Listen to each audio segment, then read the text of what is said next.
Welcome to the workshop on postgraduate STEM applications. This is a part of our series on sort of capacity building workshops that we do online. Very quickly, I will introduce you to Project EduAccess and to your panelists, and then I will hand it over to them, who will take you over some of these key components of just introducing you to STEM applications for master's and PhD. All three of our panelists, as I will introduce to you, um, are um, are familiar with both master's and PhD applications. So very quickly, for those of you who are joining us for the first time, we are Project EduAccess. We believe that access to higher education, leadership, and professional opportunities is a privilege that most people from marginalized communities are systematically denied through cost, information, and dispositional barriers. And we try to improve inclusivity in some of these spaces by removing some of these barriers for marginalized communities. We do this by adopting 4 key interventions: mentoring, counseling, and role modeling, information, advice, guidance, capacity building and leadership, skill development, and evidence-based advocacy.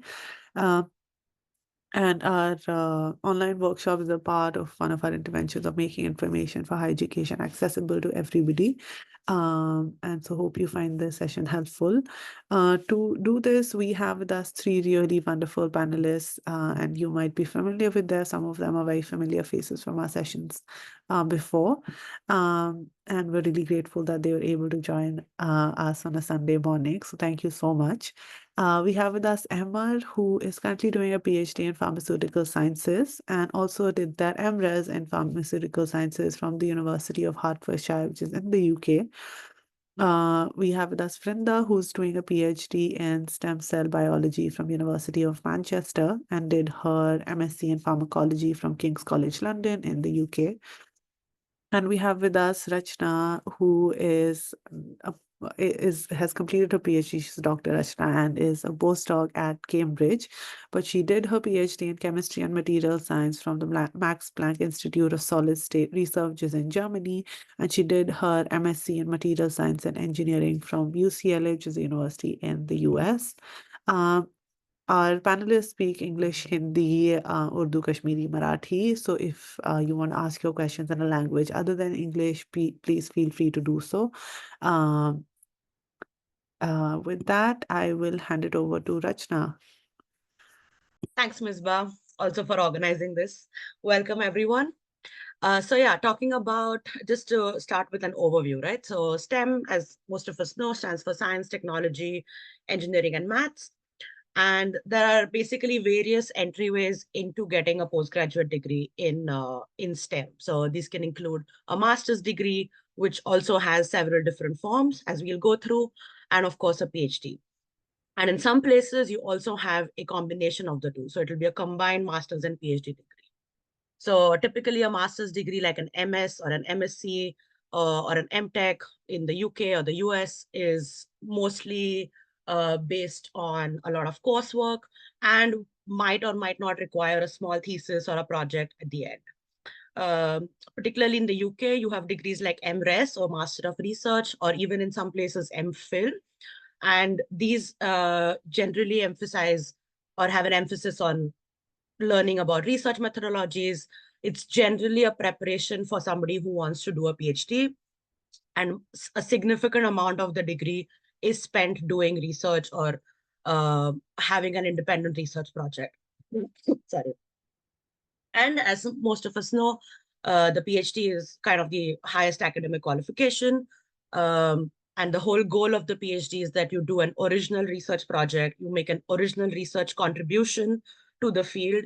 It's very research intensive. In some places like the US, it might start off with some coursework, but the primary objective of the PhD is a research project, writing a very long dissertation or a thesis, and defending that at the end. And the point of telling you all this is that it's very important to understand what is your goal, not just for the program, but what you want to do afterwards, so that you can select the right course and the right degree for your career goals. Next slide, please. Yeah. So mostly now, as we are moving into a more and more interdisciplinary age, let's say, I mean, the Nobel Prizes, if some of you have seen the Nobel Prize for chemistry has gone to a biologist and so on and so forth. So we are moving away from traditional disciplines like physics, chemistry, and biology. Of course, they still have very significant courses as well, but a lot of the other degrees you'll see are some maybe like biotechnology or data science, earth science, environmental science. You might have even nano engineering, biomedical engineering, so or even material science for that matter. And these are usually a combination of various different scientific fields and overlap with the core fields such as physics, chemistry, and biology. And it's really, again, important for you as a student or as a prospective applicant to explore, okay, what does this field really mean? How can it help me for my career? What are the possible opportunities? Um, so you might have, for example, a bachelor's degree in chemistry or physics or even biology, but maybe you're very well suited for a master's degree or a PhD in biotechnology because you can bring some very core competence to this now interdisciplinary field.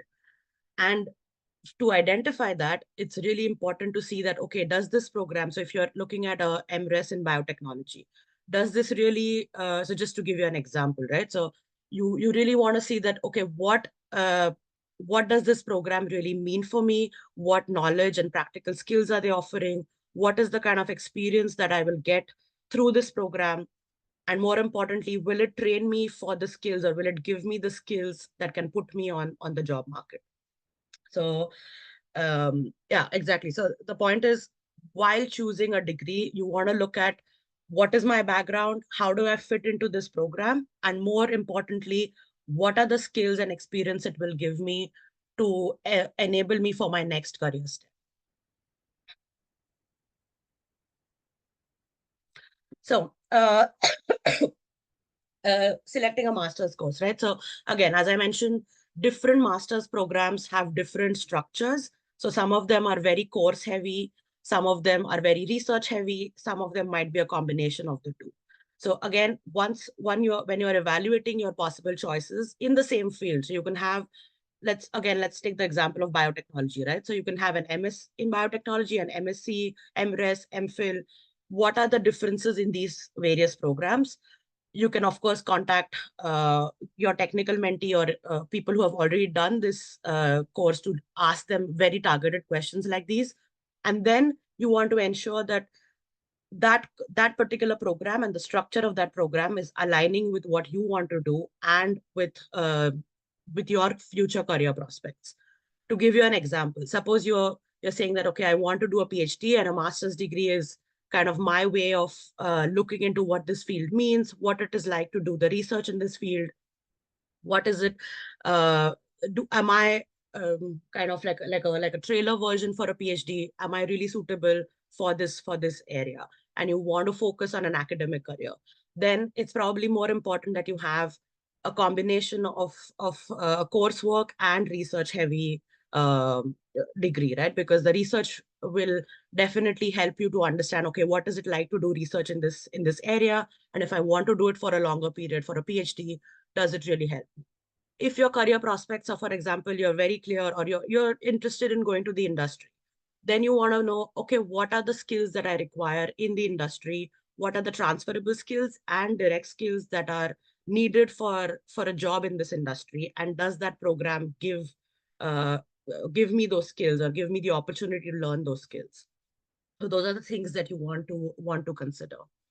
And lastly, for all of these programs, depending again on the geographical location, there are a lot of funding options, scholarships, assistantships available. Sometimes there are options to support your master's degree with a teaching assistantship job. Sometimes your department or your university will have funding options. But also more and more now, there are a lot of scientific societies, there are a lot of organizations which provide very independent scholarships for master's courses. So definitely look into all of them, see if you're eligible, see if that particular scholarship is aiding the master's degree that you want to pursue. And a lot of either the current students or people who have gone through this journey will definitely help you. And of course, Project EduAccess will help you to make a very informed decision. Next slide, please. Right. Selecting a PhD program. I think everyone who is or has done a PhD will tell you that's one of the biggest decisions of your academic career. But not only because it's a very large chunk of your life, it's also usually during a crucial part. It's very intensive. It's a very life-shaping experience. So choosing the right PhD program and choosing the right, let's say, supervisor or the right research group will definitely mold what your PhD experience is going to be like. So some key points that you can think about while making this decision, right? So every area of STEM will have a different type of lab work. So just before this call, Vrinda and I were discussing, so if you're doing a PhD in one of the biological sciences or related ones, you might have to be flexible about your working hours. If you're doing any kind of wet lab work, will require probably long hours. It's a lot of maybe physical labor involved. It's maybe more exhausting. So you have to think about, okay, what is the lab work involved? And what is the type of lab work involved? What are the skills I need for it? And am I ready to do it? Or does it align with my personality and the way I see my day-to-day happening, right? The other thing that you should consider is the timeline of the project, right? So most PhD programs or most PhD applications, if you have started applying, if it's an announced position, it's usually part of a bigger research project that the supervisor or the principal investigator has already gotten funding for. So they will announce a particular project saying, okay, this is what we are hiring PhD students for, and these are what will be the general goals of your PhD project. Make sure that aligns with your goals as well.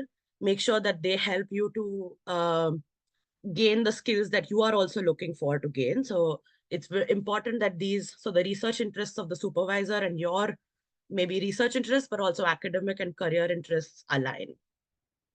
The contribution to the lab or the project, right? So this is again very, very crucial. So following up from the last point, you want to ideally have a project which contributes to the research goals of the research group and the supervisor, but you also want to have a significant contribution for yourself, or you want to have a very significant research output out of your PhD so that it helps you as well. So look for programs that allow this involvement.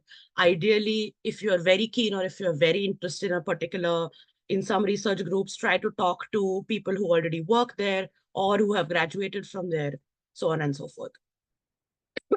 And then again, for funding. So as far as I'm aware, most PhD programs are funded. You get a research stipend, but along with that, there are a lot of opportunities that you can access, which will supplement your PhD journey. So oftentimes, okay, your stipend and your, let's say, living costs and your tuition sometimes is covered by your supervisor or your university, but you sometimes need a lot of more financial resources for your PhD. You might need a travel grant. You might need some research equipment. You might want some reagents, some consumables.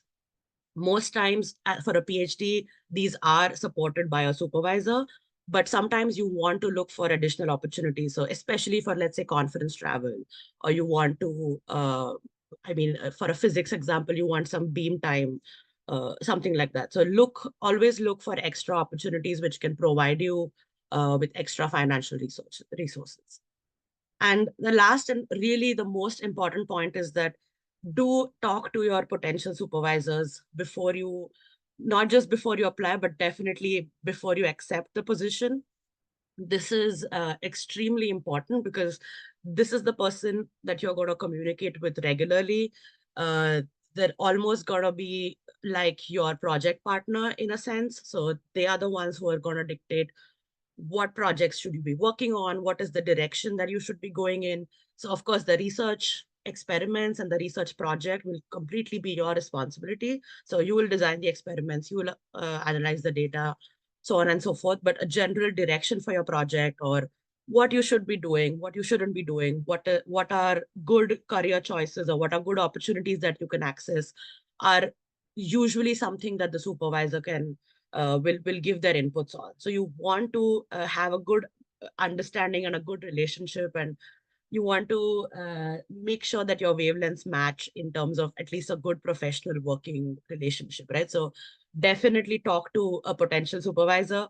I would even go one step ahead and say, as I mentioned before, talk to people who are either working in the lab or have worked there before to get an understanding of how the lab works, what are the different responsibilities of people in the lab, how much are you expected to contribute beyond your research project, are you expected to do admin work? Are you expected to take care of equipment? All of this stuff. Yeah, so make sure you know what is the environment that you are entering for your PhD, and if that looks like something you can do for 3 or 4 or plus years. Yeah, thank you. And I think I can hand over to the next speaker now. So now talking about the PhD applications in STEM routes. So when you're applying for PhDs, you can encounter different routes for the application process. So there's no set standard for the application process in PhDs. Firstly, many of these PhD opportunities could be arising through different research grants, such as Marie Curie Actions or European Research Council or the Medical Research Council or Wellcome Trust, and all of these have their own unique application process. So what this means is that you will not be applying through a standard university portal, but you would have to tailor your application to every application program that you'll be applying for. And as Rachana mentioned as well, that it's always advisable to reach out to your potential supervisor and discuss the possibility of you actually working in their lab as a PhD scholar. So uh, just like Rachana, would also advise you to speak to the students that are currently pursuing PhD or maybe the staff members of the lab, because that would give you a good idea about how the research environment is in the lab. So do note that not all supervisors would be wanting you to reach out to them. And typically, the best way to see this is to visit their website, where they would mention whether they are happy for the potential PhD scholars to reach out to them. And so, to give you my example, how I got this PhD project, the project was listed onto findaphd.com, and I liked the project, so I reached out to the supervisor, so the two main supervisors, and they liked my CV, so they asked me to apply for the position. Once I had applied for that project, they interviewed me, and this was kind of like a preliminary interview. So they looked at what research I have already done. They were also interviewing other students. So out of them, they liked my work and thought that it's similar to what the project is. So then they kind of nominated me for the MRC program. And I'm funded by that program. So then I applied for the MRC I had another interview process by the panel. And after I had that interview process, I got selected. So it's always advisable to reach out, because if I hadn't reached out, I would still be applying for the MRC but I wouldn't have been nominated by the supervisor, which kind of has its own points. So you need to have your like research done, like you need to see what the individual program is asking you for, or what the individual project's asking you for. Then some projects can require a very specialized application, particularly if like they are tied with a specific funding source or a collaborative research initiative. For example, the iCase projects, which are collaborated with the industry, so they can have their own specialized application. Some of them could have like government programs or like external grants, and all of this will have like their own application process and their own distinct like eligibility criteria. So you need to tailor your application process properly. Next slide, please. So now talking about the timeline for the PhD applications. So they rather than being set on an annual schedule, they usually every program will have its own opening and closing time. But that being said, I can give you like a an overview of the timeline that you need to be aiming for. So first phase would be your research phase. In this phase, you would be exploring all of the programs, all of the research groups, maybe looking at the funding opportunities. And this would be typically your time when you would want to reach out to the supervisors, read their papers, see if their labs would be a good fit for you. Also, you would want to see if, what all requirements are there for that program so that you can arrange all of the application material well in advance.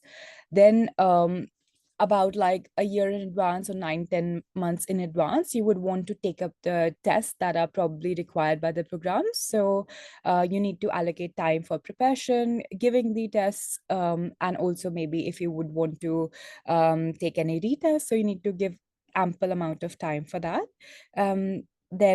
So these standardized testing could include your TOEFL or IELTS or GRE exams if it's required by the program. Then about 6 to 9 months before the deadline, you want to gather all of the material and make sure you have everything in place. So that could include official transcripts from the university, and that could take a little bit of time. So you want to ensure that you have that in place. Then you need to reach out to your advisors, supervisors, or maybe if you are already working, then your professional letters of recommendation. You want to speak to them, you want to make sure that they are happy to give you a letter of recommendation, and you want to start drafting your statement of purpose or your personal statement or whatever the application requires you to write, and also your CVs, right? So all of this needs to be done 6 to 9 months before the deadlines. And then, since I mentioned that every application process would have a different process by which you'll be applying, so you want to tailor all of that application material according to that particular program. Then every program has different deadlines. So typically USA, Canada would have like early December deadline. UK can have very variable deadlines. Some of them have deadlines as early as November, and some of the deadlines are in February, March. So you need to when you're making a list of universities, I would always recommend you to have like a set of deadlines so you don't miss any, because they could be ranging from November to February. Then after you are done submitting your application, you would be waiting for decisions, and that could take a little bit of time as well. But this would be your time to prepare for potential interviews, because all of the research degrees, definitely PhD, but also some of the masters in research programs and some MSc programs as well, they would require you to interview, and you would want to spend this time preparing for that interview. Right, next slide, please. Yes, so just how Rachana mentioned, a lot of universities are now offering interdisciplinary PhD master's programs that are allowing students to integrate knowledge and the skills from different areas. So, like you could be specializing in biology, but then you might be applying for programs that are specializing in biology combined with bioinformatics, and that could form like an interdisciplinary program. So when you're considering for that kind of a program, it's important that you choose courses that are aligning both with your interests as well as your career goals, and take time to research all of the faculty members that are specializing in those areas. So now, again, to give you an example, I am currently being supervised by 3 people. One of them is a molecular biologist, one of them is a stem cell biologist, and the other is specializing in bioinformatics. So I had researched about all 3 supervisors, had spoken to them personally before applying for the program, but also I had been interviewed in person. So I came to the university and I had requested my supervisors if it's possible for me to speak to their lab members. And of course, they were happy for me to do so. And I spoke to everybody, and everyone spoke highly of all 3 of them. And that kind of skewed my decision in choosing this program over other offers that I had. So it's very, very important that you do so, because not every mentor-mentee relationship would be ideal. Then, of course, having an interdisciplinary degree will increase your chances of employability, because it's no longer that you're specializing in only one area, but if you have different skills, that would look highly on your CVs when you actually go on to apply for jobs, whether that's in academia or industry, doesn't matter. But if you have knowledge and skills from different areas, that's always better for your job applications. Next slide, please. Now, talking about all of the application documents, so firstly is the application form. So it can vary, but a lot of there would be like online application forms on the university. So log in to that, register for it well in advance, look at all of the documents that they're asking you to submit and start preparing for them. So first and the most important would be the statement of purpose, or it's called the personal statement in the UK, which includes your motivation to actually apply for the program, what career goals you have, why you're choosing that particular program, how that program is aligning with your career goals, what's your research background like, what's your education, all of that is going to be included in your personal statement or the statement of purpose. Then a lot of programs would ask for your CV, or they could ask you specific questions which basically form your CV. And this would include all of the details about your academic background so far, your skills, your all of the work or research experience that you've had. Then transcripts, your I understand a lot of you might be pursuing your previous degrees and you might not have official transcripts yet, but it's advisable that you start to request for them as soon as they are available, because this could take some time.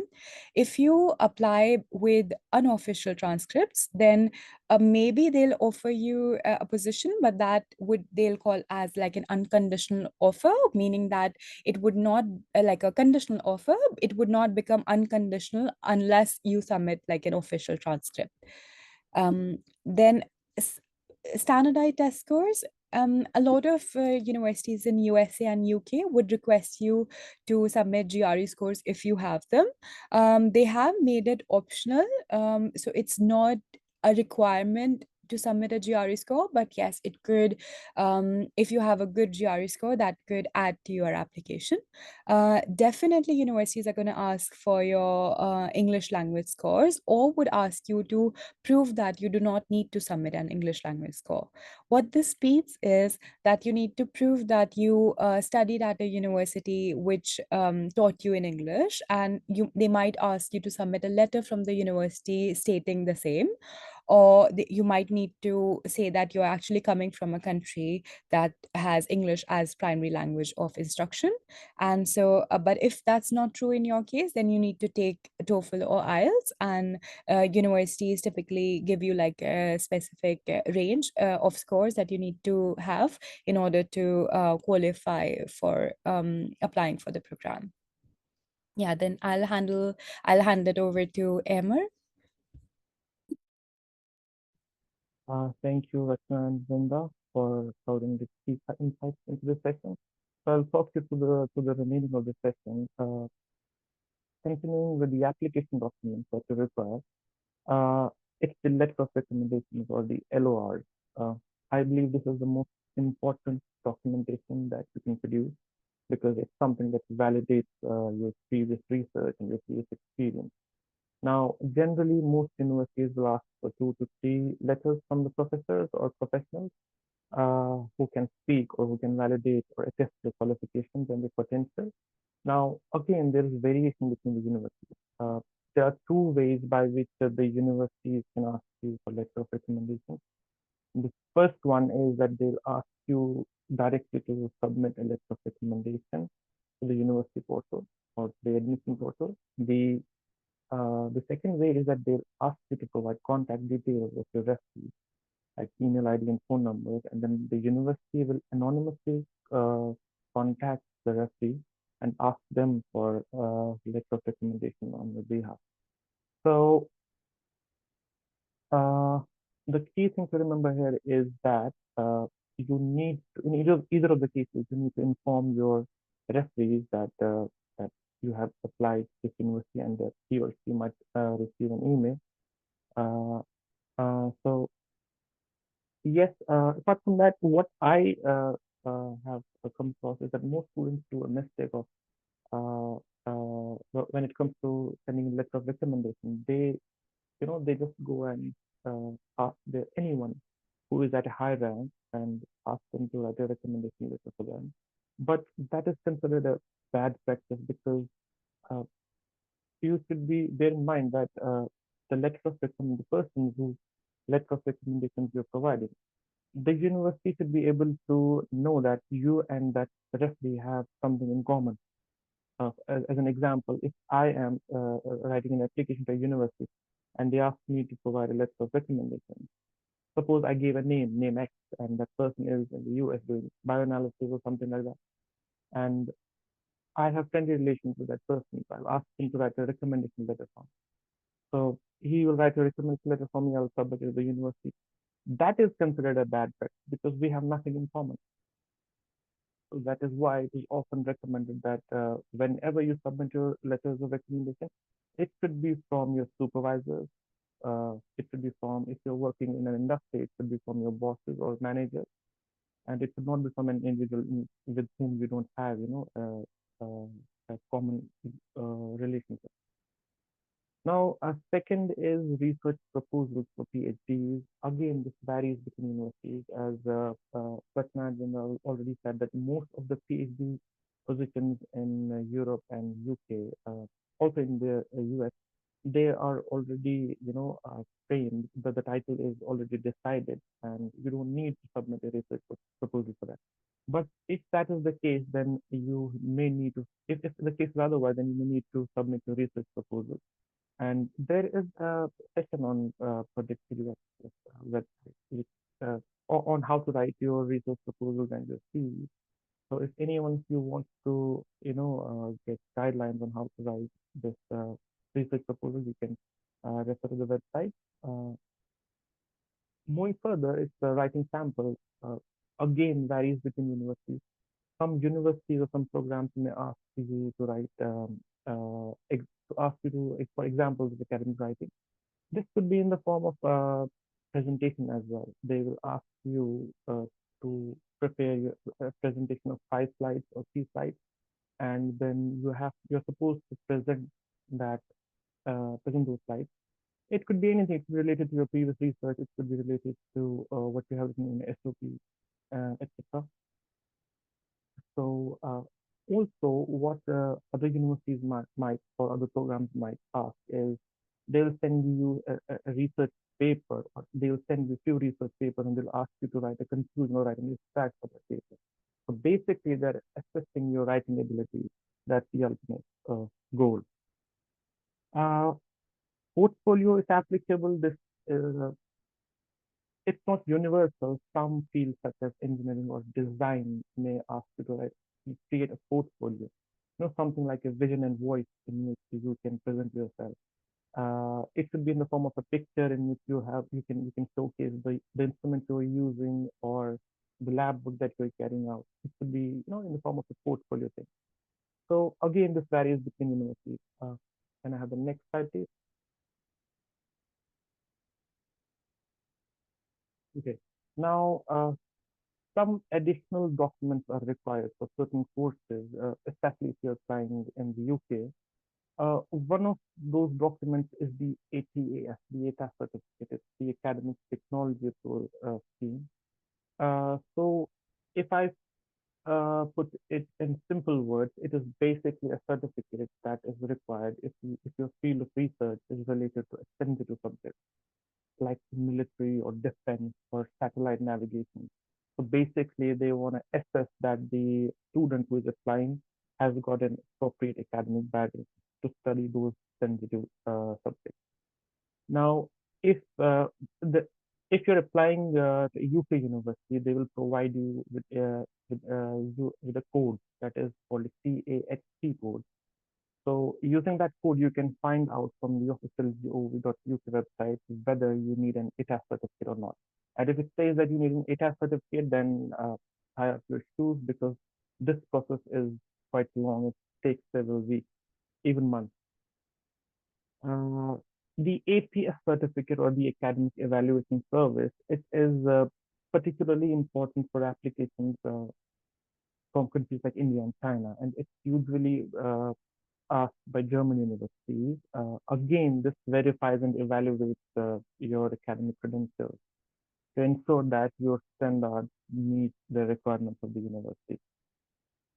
Uh, Moving further, it's the WES evaluation for the USA or the World Education Services. It's again an equivalency certificate which establishes an equivalence relationship between the education that you have done in the US in your country of origin and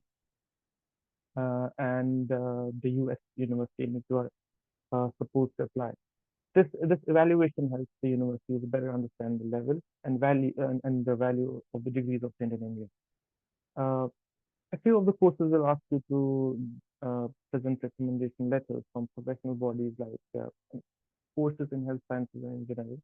If you are someone who is working in professional organization, or if you require, if a course demands a licensure in the future, then they might ask you to present a recommendation for professional bodies.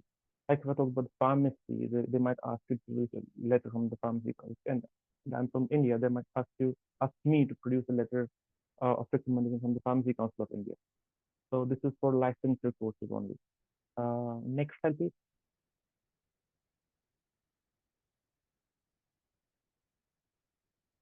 Can I have the next slide, please?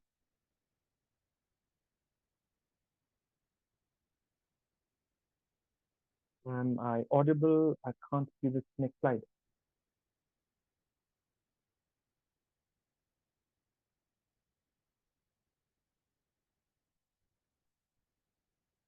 Is anyone like Miss, are you there?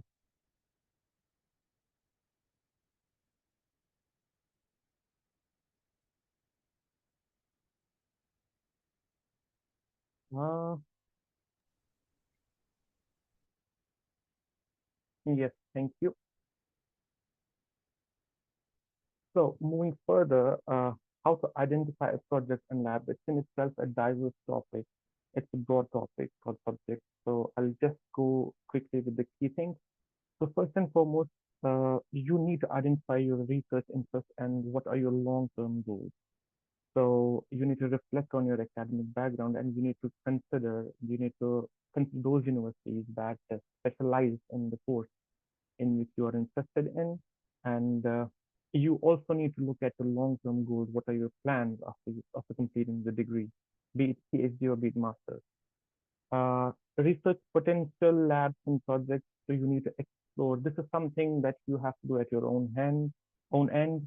So you need to explore faculty profiles and the research interests on the university website.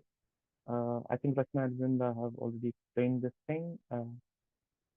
Moving further, you need to evaluate the faculty expertise and the mentorship. So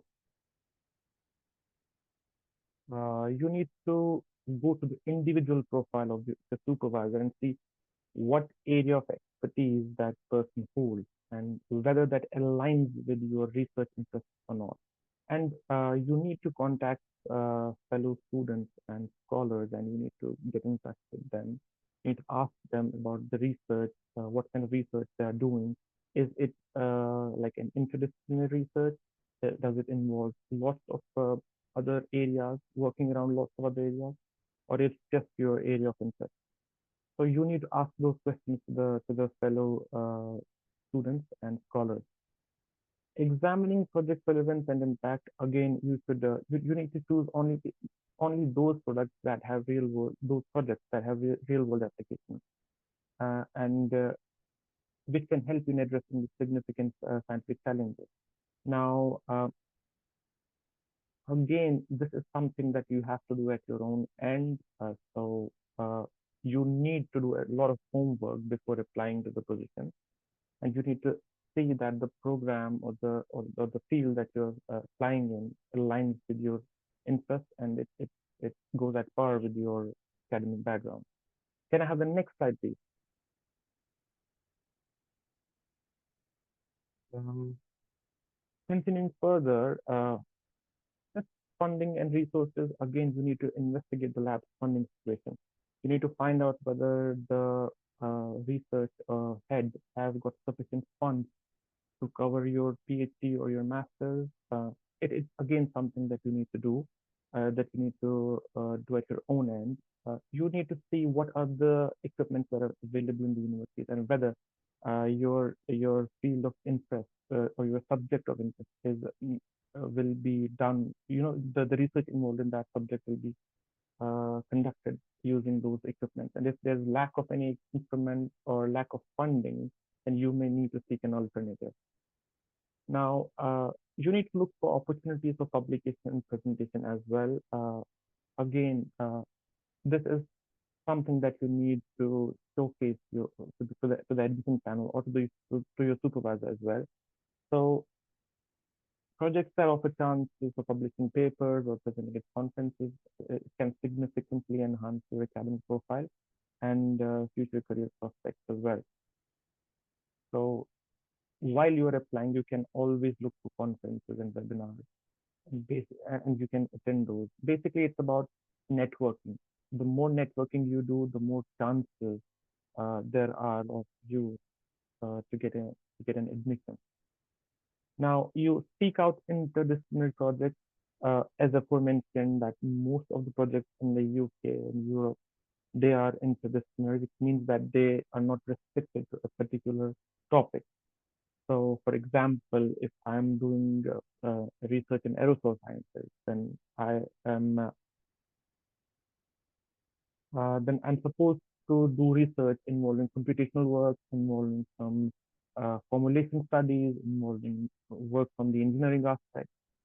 This is basically that's the main aim of doing your PhD in foreign universities. They basically want you to be an independent researcher, and be an independent researcher, you should know how to perform research in interdisciplinary subjects. And also, you should always discuss with supervisors, with your advisors and your peers and your mentors. You should discuss with them about your applications, and you should always send your CVs, your statement of purposes, your cover letters to your supervisors, to your mentors, and you should ask for their feedback. And yeah, have the next slide, please. Some additional insights on PhD student tips that are going to help you is there are this is in context with UK universities only. So there are knowledge transfer partnerships or KTPs. These are some internal funding or funding partnerships between this collaborative project basically between a university and a UK business or an industry. And these positions are advertised normally internally. For that, access those knowledge transfer partnerships, you need to contact the supervisor or contact the research head and tell them about your research interest, and then they will be able to, guide you through the application process. An example of the knowledge transfer partnerships in UK is Center for Doctoral Training, is CDTs. They are funded by the UK Research and Innovation and the UPSRC Council. There are like hundreds of CDTs in STEM. You can access those CDT subjects on cdtwebsite.com. And the example of the CDT is Advanced Materials and Sciences. Basically, these CDTs are collaborative projects between multiple universities, and then usually an industry is involved. So it is unlike other PhDs, which are like 3-year courses. It is a 4-year course. If I talk about CDT in aerosol sciences as an example, this is a CDT project between 4 universities: the University of Bath, University of Cambridge, University of Hertfordshire, and the University of Bristol. So all the students that are selected in this studentship, they have to spend 1 year in the University of Bristol, all of them. And then the remaining years, they will be sent to different universities. Another example is artificial intelligence, robotics, digital security, and resilience. So you can access all those CDPs while going to their website, and you can just directly click on them and see the openings and the PhD positions that are available. Next slide, please. Some general tips are the most obvious route is not always the best. Why I say this is because I started off my journey in research with the Master of the Research MRes, which I started back in 2022, and it got converted to a PhD. So basically, I didn't complete my MRes, so there is a provision for that. If your research is good enough and you have put quite a lot of effort in your research, and if your supervisor thinks that you have got the potential, so he has got the power to convert a degree to basically promote your degree into a higher one. Like mine, I was doing an MRes, and then when I was supposed to submit my thesis, my supervisor came to me and said, "We're going to convert it to a PhD." So there are provisions for that. So these are the alternative routes. You don't have to usually go down to the usual route. Okay, I have done my master's, and I'll apply for a PhD. Sometimes if you're getting the position of an MRes after you have done a master's, I suggest that you should go for it. You should give your best, and then it depends on your supervisor and on your research head whether he wants to continue or not. He can convert it to a PhD as well, like mine did. Also, you should create a timeline before beginning the application process. Eh, this rigmarole of applying to the PhD position in STEM could be quite draining. So you should have a timeline of what you should do and what you should not do, like Rachana explained in the previous slide. And you should, last but not the least, you should align all your documents and you should be able to dive in. Make sure you have all the documents handy so that, whenever asked, you can submit your documents. I think that concludes today's section. So happy to take any questions. Back to you, Ms. Ross.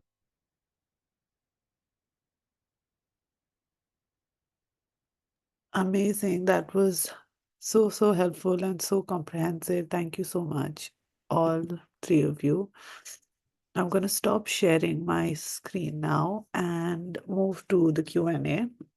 So if you have any questions, please raise your hand and ask your questions to the speakers, or you can put your questions in chat and I can read them out. I see that quite a few questions have been answered in chat. So if you have follow-up questions to that, you can raise your hand and ask. But otherwise, yeah, just any new questions. I see one question on IELTS for MSc in photonics. Any I think advice? that depends on the program you're applying to. So different universities and different programs, and basically the place you're applying to will have every place will have a different requirement, and some, as the presentation also said, will give you waivers. So ask the program manager or the person at the program for this detail. I think I would like to add one point over here regarding the IELTS score and the waivers is that some universities in UK, what they say is that if your A level, in your A levels and in your English subject, you have secured more than 70% of marks, then you are again exempted from IELTS.